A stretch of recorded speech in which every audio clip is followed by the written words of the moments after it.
Hello, everybody. This is Leilani Upham with Indigenous Led, and we are here at the Blackfoot Crossing Historical Park at Siksika Nation. We are having a great time here. Today, we have to talk to you all about some of the work that Indigenous Led does. We have Sarah Littlebear. She is our Indigenous-led Youth Programs Manager, and I'm going to let her just go ahead and introduce herself. Hello, everybody. My name is Sarah Littlebear. I work as the Youth Programs Manager with Indigenous-led. As part of Indigenous-led, we have these 5 interconnected bodies of work. Right now, we're looking at how do we hold space for these youth across all of our programs and the work and everything that we're doing.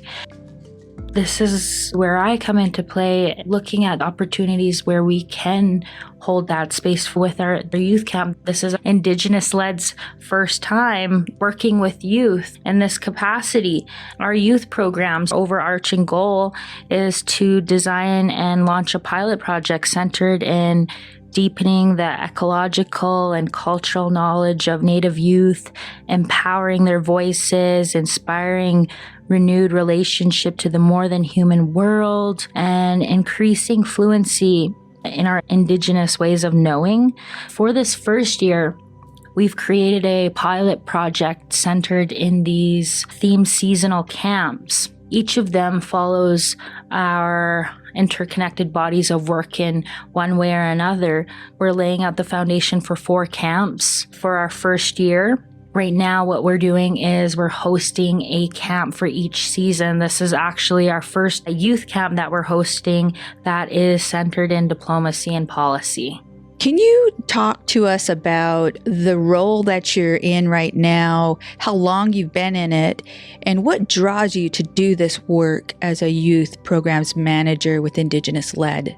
In 2023, I actually stepped into this role. As part of this role, I design, implement, and oversee our youth programs, looking at what kinds of opportunities we can apply to our youth in all age areas. So we have our elementary youth, our junior high, our high school, our post-secondary youth as well, and looking at how can we hold that space for these youth across all of our programs. And just to put a little bit of context around that, I've been working with youth for the last 6+ years, I want to say, and overseeing youth programs in different capacities. When I first started working with youth, I started out as an employment coordinator. I've also overseen entrepreneurship programs with youth and career building. And so I feel like I have a really good context of working around youth and that relationship as well, and what kind of goals drive them. Why do you think it's really important that youth are included in this movement of conservation, climate change, restoration? Youth are our future. They're going to carry on the work that we do, and they're also going to apply their ways of knowing into how do we carry this forward. They bring in that different perspective to help bring these visions to life. I think that's why we want to include youth and hold that space for them, because they're a really significant part of what we do. Sarah, can you tell us what the work would look like with community engagement in youth in our organization?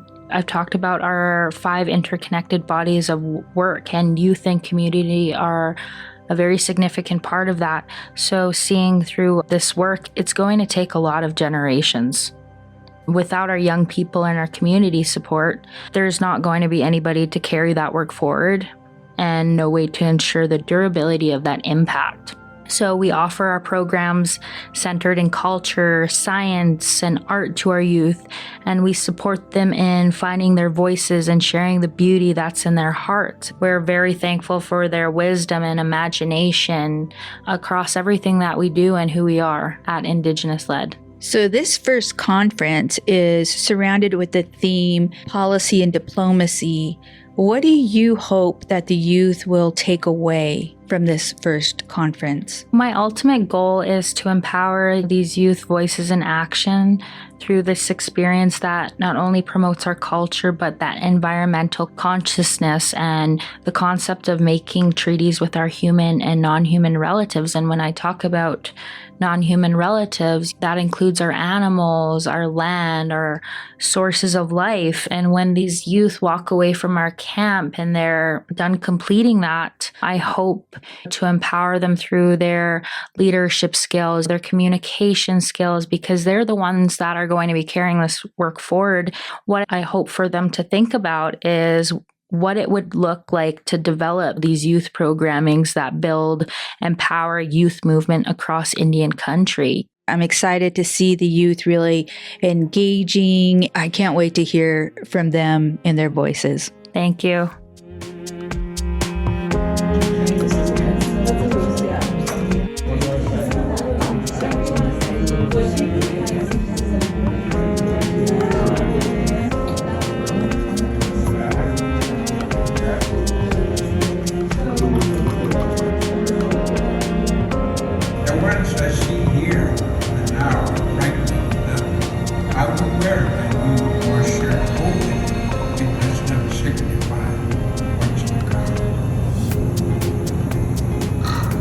Back in the studio with our youth participant who stepped up to the mic. Hello, my name is Longtime Feather. My English name is Ethan Running Crane.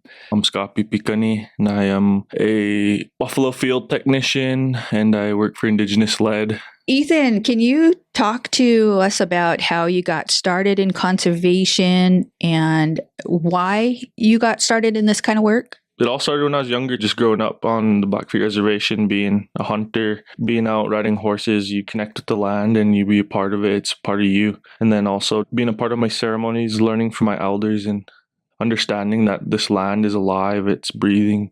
Rocks, not inanimate. We believe it's animate. We believe everything has a purpose. So I believe that this conservation started from a young age, but now I'm a part of bigger things in conservation like the buffalo program. I just understand that we're going to be always here and that this land is going to always be protected, and that I'll fight for it as long as I have to. This first conference is around the theme diplomacy and policy.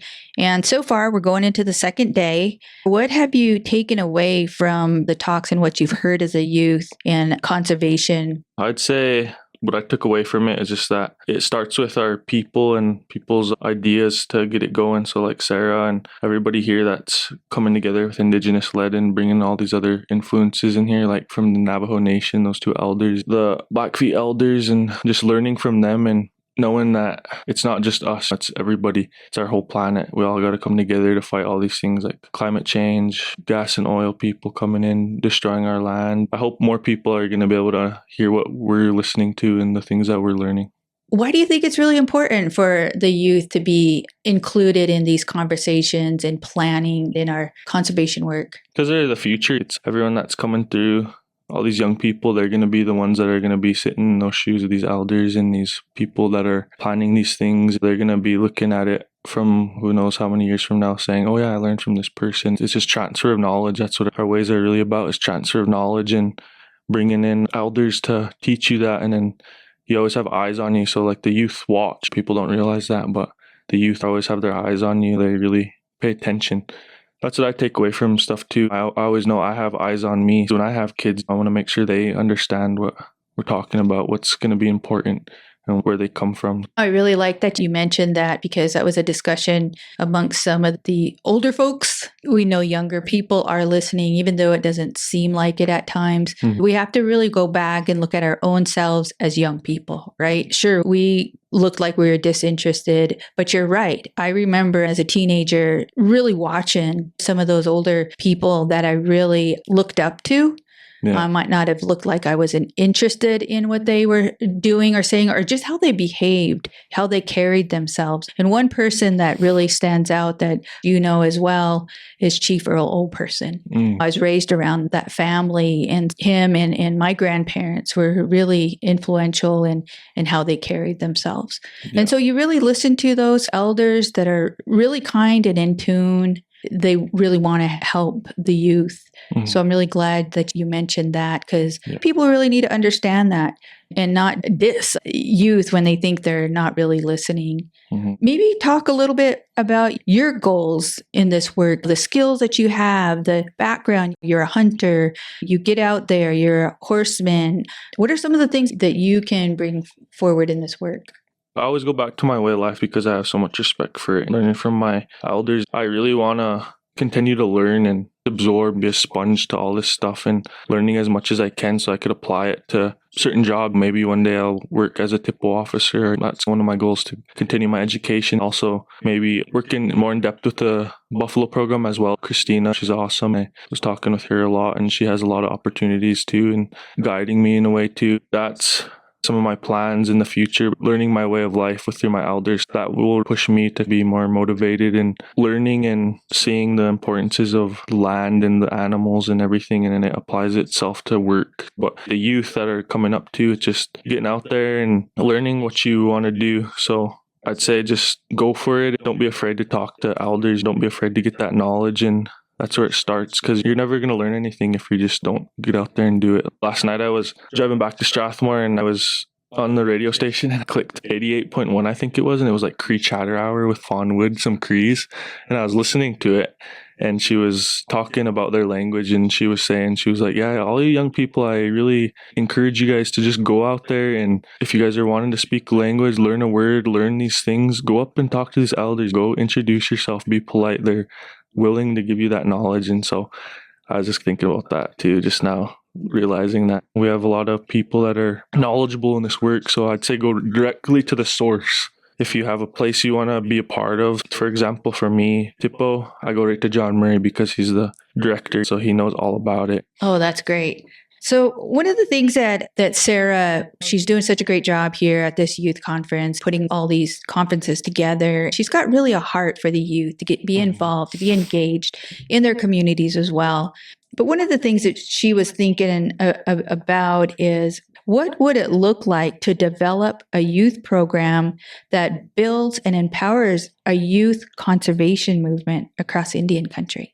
I feel like it'd be really successful because there's a lot of youth out there that are willing to come, like my nephew who's with me right now and his little friend. They just wanted to learn. They're little sponges too, and they're going to be out there. If we were to get something going like that, like a conservation for kids wanting to learn and be a part of it, I feel like it'd be really successful. I'm really glad that you pulled some other young people in and that they're going to gain as much as they can from these elders here. And who knows, they might be the next leader in some movement. But how do we weave these opportunities for healing into this conservation work when it comes not just the youth, but us too, like all of us? We have to heal ourselves. That's where our way of life comes in, and where you connect to where you are and where you're from and the responsibilities that you could have to be a part of something bigger. I feel like for us, it would be to come together and to be open-minded to opportunities that can help youth and everybody. It's all about connecting to who you are. Talking about social change, that's some of the work that Indigenous Led is doing and planning. But specifically, I'd like to hear from you how you feel the youth can catalyze social change in conservation. I feel the youth have a good opportunity to learn and be a part of it, because learning from the elders, they could get that information and apply it to their own life, because you're saying things are coming up. The world is always changing and there's new ideas and new things that come about. You could learn from these old people and they'll tell you one thing, then you could apply their knowledge to what's going on right now in the world. I feel like the youth need to really understand they're powerful. Their words are powerful and their voices will be heard, because there's things that elders might not get that these young ones are going to understand later on.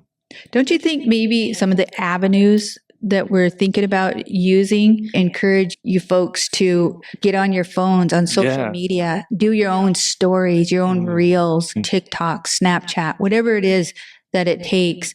I think that is a really good way to catalyze social change and Indigenous-led conservation, is your voices. On all these social medias, when just a young person putting it out there on anything, like you're saying, TikTok, or if they were just to explain what they're feeling towards conservation, like it could be anything. If they're caring about a particular piece of land, trying to preserve ceremonial sites, or these buffalo or these animals they care about, it could be really impactful. Even right here, as people are listening to us talk about this, speaking what they feel in the conservation efforts of us moving forward, put up a post, put up a reel, put up a video, even if it's YouTube or something, and do a hashtag Indigenous led. Yeah, that would be awesome. A neat campaign just to go across. And then it gets them more involved too, because I know there's a lot of skillful kids out there younger than me that know more about the social media stuff. And if they were to put it towards something that can impact them and their lives on our reservations and all these things, I feel like it could be really powerful to get them involved in understanding conservation and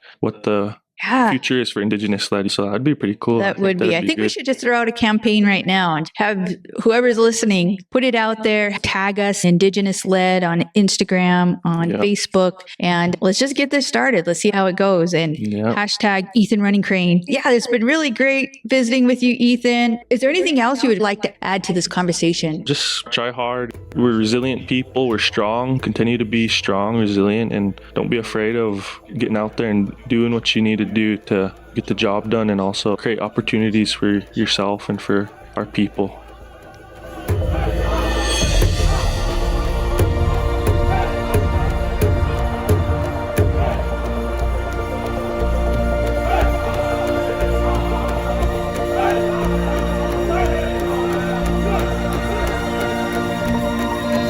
So I'm pretty excited. We are on our second day at this conference.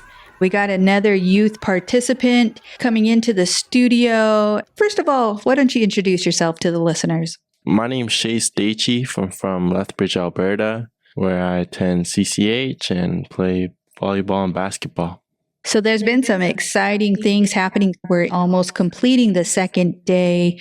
What are some of the things that stood out to you so far, really inspired you? The stories the elders have to say, a lot of them are very interesting. The area I'm in right now, there was a tour the other day that went over the Blackfoot Crossing and how the Treaty 7 was signed. There was a lot of history there that I didn't know. Yeah, the guide here, Grant Manyhead, he's just an excellent interpreter. I actually found his storytelling through the Blackfoot Crossing here on YouTube. Have you seen that? No, I haven't. You have to check it out. It's really good, really informational. Oh. Some of this work that we're doing here at the youth conference is really getting the youth, like yourself, involved in this Indigenous-led conservation work. How do you understand that work, and what does it look like from your perspective? From my perspective, it's more of a learning and knowing experience. There's just a lot to take in. I'm not too involved with them at this point, but I plan to be getting more involved. Do you feel like you've been inspired? I'm definitely more inspired to learn more about the buffalo, but I think that all starts with learning my own tongue. Yeah, for sure. And it's been helpful having so many of the elders here, right? Speaking our language and telling us stories and sharing knowledge with us from the language. And I guess I could hear your firsthand feedback of the short workshop that I held in storytelling. But did you find interest in maybe doing that kind of work? Video production, video editing and stuff like that? I don't see too many Indigenous organizations trying to pursue that kind of work, and a lot of the photographers and people that come around are not Indigenous, right? It would be way cooler to see that, and I found that I have a skill for that I could put to work. That's really exciting. I really look forward to seeing more of us step up to the plate in that sense, telling our stories and our perspective. Do you feel like the youth can relate more to a medium, as far as even if it's a written article, a film, a videography, photography, if it's coming from an Indigenous person? Or is it the same? No, I think it comes from a total different view, because if another person not of our people were to tell a story, it could be twisted or interpreted in different ways. And in Blackfoot, there's words that can't be interpreted into English. So there's ways where the story won't be told the way it should be. And through Indigenous people, we can better understand and better tell our stories. I think too, with our Indigenous people telling our stories, our communities would start to listen to maybe this kind of movement, like conservation. Yeah. Sarah mentioned before when I was sitting with Ethan that she's really doing such a great job at planning and implementing these youth conferences. She's looking at what she would like to hear back from the youth that are participating. Because moving forward, she wants to develop more youth programming. And she would like to hear from the youth, what would that program look like to actually empower a youth conservation movement across Indian country? I think it'll motivate us because nowadays the only time we'll use our culture is around ourselves. And I don't think that's right at all. I think it should be used in every way of life. What do you think are some of the opportunities where the youth can catalyze social change in the world of Indigenous conservation? In classrooms, I noticed that a lot of Indigenous youth sit there quiet and don't speak their mind. I think hearing these elders talk out loud, tell us everything, will impact them to speak their mind. Conservation of buffaloes is a very important thing, but it depends on the people who are strong enough to talk on it. How do you think the youth can be engaged and bring out their voices? I think it can start in places that happen in our own communities like Sundance and stuff. There's a lot of youth out there that always wanted to be included, to help out, and I think that'll help strengthen their voice. Yesterday we heard from Elder Francis talking about Indigenous led and how we become leaders in that conservation world as Indigenous people, which we've always been, but now we're really making it happen, is through healing ourselves first. And so it sounded like it was really a theme around the room. How do you picture that, or what do you think is some ways that we as Indigenous people can begin to heal ourselves while doing this kind of work? Speaking with family brings people together, speaking with cousins and all that, but it's said that trauma can be passed down 4 or 5 generations, right? And I don't know if it'll be my generation or my kids' generation to overcome the trauma that we have been put through in these past 100 years. Yeah. How do you see any kind of healing? What does healing to you look like?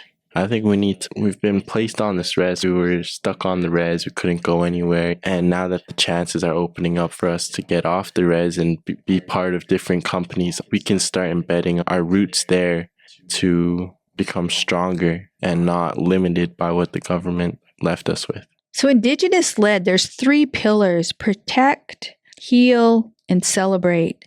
Can you talk to us a little bit about the pillar of celebrate? What does that mean to you? What does that look like to you? Celebrate is restoring the joy in our people. For many years, our spirit was lost, right?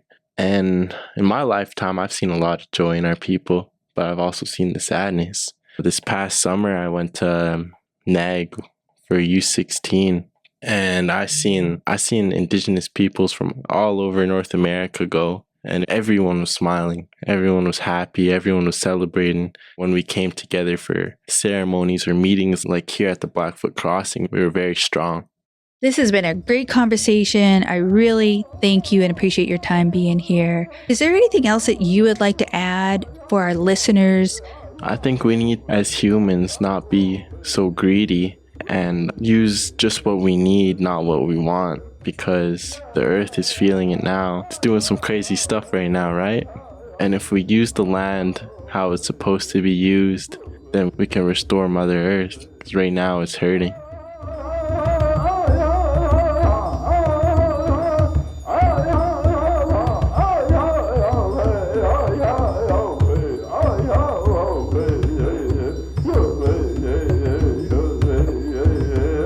We are back in the studio with another youth participant, and I'm so excited to have her here. Why don't you introduce yourself? Hi, I'm Odessa, and I'm from Pigani Nation. I'm in high school. I'm 12th grade, and I play basketball for my school. That's wonderful. Great to hear. Another athlete.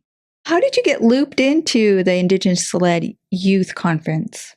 I got looped in through hearing about it in my school and just wanting to participate, wanting to leave my mark on something and be a part of something. Even if my ideas aren't much, it's still something. I want my voice to be heard. What are some of your takeaways so far, or something that may have stood out to you? What I took away from being here is how important it is to actually listen to the stories and ideas being passed down from our elders, as well as having people join us and share their ideas. I find it cool that I have a chance to be a part of this and actually sit down and listen to what's being said. Even if I don't have much to say, I take away things from it that I could pass down. That is wonderful to hear. I'm so glad that you're going to pass it down, but you're going to also pass it across your peers, right? Yeah. That's one of the things that Sarah, she's doing such a great job, that she would love to see the youth be the voices for this conservation work. And so one of the things that the team is wondering about with the youth is, what kind of work would it look like to see social change or see change in our world for a better place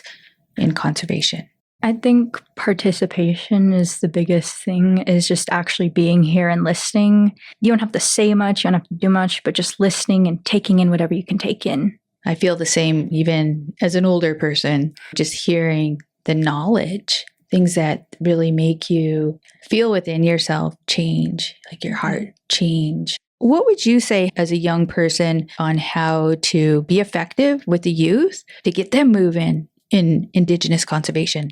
I think you guys should definitely come to our schools and really dive in deep to about what you like what, be direct about what you came here for, because you can talk, but some people choose not to listen. I think getting activities going for the kids on the res, just things they can participate in, and learning about the land, because these conferences and these activities are usually kind of far away, and a lot of kids don't have access to get there, and a lot of them feel stuck on the res. That is perfect. I remember things that were happening back in my day was always off res, and it was really hard. Yeah. So I had to travel, and I think it's still like that. Really good point. Can you talk about what conservation means to you and why it's so important as an Indigenous young woman? It's important to me because my ancestors took care of this land. They protected it for hundreds of years before us. And I think as an Indigenous woman, I feel like I have some role, or just as youth in general, has a role to protect, take care, and pass it down to future generations. We only think of now, and we don't think of the future. And stuff is changing so rapidly that the climate doesn't look the same it did 20 years ago. Stuff is in constant change. We really need to take that seriously. It's not really taken seriously because things are happening slow. And just because they're happening slow doesn't mean they're not happening. Just because we can't see change in front of our eyes doesn't mean it's not there. What do you think are some opportunities we can do to heal ourselves as we're doing this kind of important work to save the earth? Definitely starting with the youth, because that's the main focus. A lot of them struggle with drugs, alcohol, and it's taking a toll on them, as well as on the parents and elders too. We need to focus on healing, because we need to be healed for our future generations, so we can set a good example now. If we don't set it now, it won't happen ever. So I think coming together and sharing stories and ideas in the old ways, how communities would sit down and hear different ideas, and our leader would take in the ideas and they'd be like, okay, yeah, we'll move this way. Instead of just one leader telling everything we do, we need everyone's opinion, even if it's small. Do you feel like there's been an element of healing within this conference so far? The thing that really stood out to me that's like coming together makes you stronger. Just being in one place and hearing other people has been really healing, because it's not just the people here wanting to heal, it's everywhere, all around want change. Yeah, that coming together, it almost feels like one heart. Yeah, definitely. I could sense the sense of unity that we like, that I feel here. I feel definitely stronger and more empowered as one, instead of just being alone. Yeah, and that we're all in that one heart of being together, but we're also in that one heart of doing this work to protect, to preserve, to heal together, and also to celebrate. Do you feel a feeling of celebrate as well? Yeah, definitely feel like a celebrate, because despite what we've been through, we're still able to come together. And that's a celebratory win. The average kid on the res, just because of the barriers that might be set in their mind of, oh, I can't do this. We don't know how easy it is to be a part of it because of the way we've been raised. Instead of I can or I can try, it's just we've always been taught to just shut down our things and stick to what we know. For sure. I definitely feel like you guys coming to our reservations and going into depth about why it's important. If we don't take this into our hands now, things can spiral out of control. And diving into our youth and sharing these ideas with them will get that going. Odessa, you've given me some really great insights. Just a great conversation, and thank you so much for being here.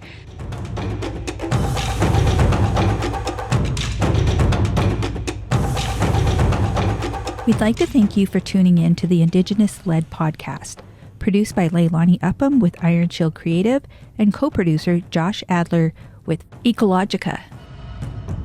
The Indigenous-led podcast would not be possible without the wisdom of our ancestors, our knowledge keepers, and the Myriad supporters who follow our work and invest in our efforts to elevate Indigenous voices and build power so Indigenous ways of knowing, being, and doing can be directed to the planetary crisis we are living through. Indigenous-led is a fiscally sponsored project of the Wild Foundation, and we dedicate our inaugural podcast to our Buffalo relatives, their homelands, and our partners from across Siksika. If you'd like to listen to more of the Indigenous-led conversations, please subscribe to our podcast wherever you listen to your favorite podcasts. And follow us on Instagram at Indigenous_LED. And follow our work at indigenousled.org.